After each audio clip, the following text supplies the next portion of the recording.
நான் ஏன் நன்றி சொல்ல வந்தேன் என்று நீ என்னை கேட்கவில்லையே. ஏன்? நீ சுத்த வீரன்.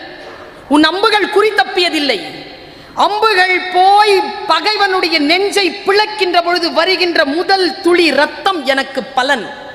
நான் நிரம்ப பலனடைந்திருக்கிறேன். அதனால் உனக்கு நன்றி சொல்ல வந்தேன். உன் நன்றியை ஏற்றுக்கொண்டேன். போ. கிளுக்குன்னு சிரிக்கிறா. இதுதான் நமக்கு இன்னைக்கு செய்தி. இதுதான் கிளுக்குன்னு சிரிக்கிறா. என்ன?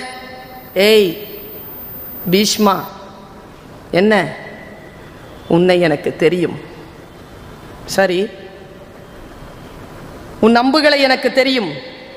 சரி, உன் பகைவர்களை எனக்கு தெரியும். சரி, மீண்டும் ஒரு சிரிப்பு. ஏய் பீஷ்மனே, உன் நண்பர்களையும் எனக்கு தெரியும். அவன் அப்போதான் அலர்ட் ஆகிறார் பீஷ்மர். ஏய் யார் நீ? நில். நீ அம்புகளின் தேவதை கிடையாது.